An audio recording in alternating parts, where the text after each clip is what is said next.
ফাইনালের স্বপ্ন ভেঙেছে আগেই। এবার সান্ত্বনার লড়াইয়ে মুখোমুখি ফুটবলের দুই ইউরোপীয় পরাশক্তি ফ্রান্স ও ইংল্যান্ড। বিশ্বকাপের তৃতীয় স্থান নির্ধারণী ম্যাচ ঘিরে আগ্রহের কমতি নেই ফুটবল প্রেমীদের। মায়ামির হার্ড রক স্টেডিয়ামে ম্যাচ শুরু হবে বাংলাদেশ সময় রাত ৩টায়। বিশ্বকাপের ট্রফি ছোঁয়ার স্বপ্ন শেষ হয়েছে সেমিফাইনালের মঞ্চেই। স্পেনের কৌশলের কাছে পরাস্ত ফ্রান্স কিংবা আর্জেন্টিনার বিপক্ষে এগিয়ে থেকেও হেরে যাওয়া ইংল্যান্ড কারো জন্যই টুর্নামেন্টের এই বিদায় সুখকর ছিল না। তবে নিয়ম রক্ষার হলেও তৃতীয় স্থান নির্ধারণী ম্যাচে খেলতে কোনো দলই খুব একটা আগ্রহী থাকে না। পেশাদারিত্বের খাতিরেই অবশ্য নিজেদের উজাড় করে দিতে চায় দুই দল। ইংলিশ কোচ টমাস টুখেল স্পষ্টই জানিয়েছেন কোনো খেলোয়াড়ই এই ম্যাচটি খেলতে চায় না, কারণ সবার লক্ষ্য থাকে ফাইনাল। তবে ফ্রান্সের চেয়ে একদিন কম বিশ্রাম পেলেও পেশাদারিত্বের সঙ্গেই মাঠে নামবে তার দল। আগামীকাল এই খেলায় কেউই থাকতে চায় না, কিন্তু এটি একটি আনুষ্ঠানিক বিশ্বকাপ ম্যাচ।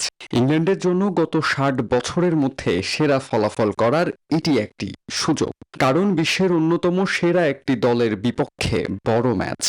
এই ম্যাচটি ফরাসি ফুটবলের জন্য এক যুগের অবসান। এ ম্যাচ দিয়েই ফ্রান্সের ডাগআউটে নিজের ১৪ বছরের সফল কোচিং ক্যারিয়ারের ইতি টানছেন ৫৭ বছর বয়সী দিদিয়ের দেশম, যার অধীনে ২০১৮ সালে বিশ্বকাপ জিতেছিল ফরাসি বাহিনী। তিনি এই ম্যাচের বিজয়কে চকলেট মেডেল বলেও রসিকতা করেন। তবে বিদায় লগ্নে তৃতীয় স্থানটি নিয়েই মাঠ ছাড়তে চান এই মাস্টারমাইন্ড। রাজধানীতে নিজস্ব জমিতে আমরা গড়ে তুলছি আপনার সুখের আবাস এডিসন রিয়েল এস্টেট। আমাদের কেউই এই তৃতীয় স্থান নির্ধারণী ম্যাচটি খেলতে চাইনি, কারণ ফ্রান্স চকলেট মেডেল চায় না। কিন্তু আমাদের খেলার কোনো বিকল্প নেই। তবে এটি একটি পদক নিয়ে ফিরতে পারার জন্য আমাদের সর্বস্ব দিয়ে শতভাগেরও বেশি দিতে চাই। নিয়ম রক্ষা আর সান্ত্বনা হিসেবে ম্যাচটির খুব বেশি মূল্য না থাকলেও ব্যক্তিগত অর্জনের নিরিখে এটা বেশ গুরুত্বপূর্ণ। গোল্ডেন বুটের দৌড়ে ৮ গোল নিয়ে লিওনেল মেসির সঙ্গে যৌথভাবে শীর্ষে আছেন ফরাসি অধিনায়ক কিলিয়ান এমবাপ্পে। এই ম্যাচে গোল করে তিনি চাইবেন এককভাবে শীর্ষস্থানটি দখল করতে।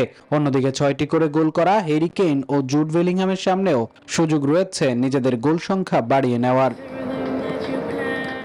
৩৩ বছরে পা দিতে যাওয়া ইংল্যান্ডের সর্বকালের সর্বোচ্চ গোলদাতা হ্যারি কেইনের জন্য হয়তো এটি শেষ বিশ্বকাপ ম্যাচ। সব মিলিয়ে বিষাদের আবহেও এক রোমাঞ্চকর লড়াইয়ের অপেক্ষায় ফুটবল প্রেমীরা। মামুনুর রহমান, নিউজ 24।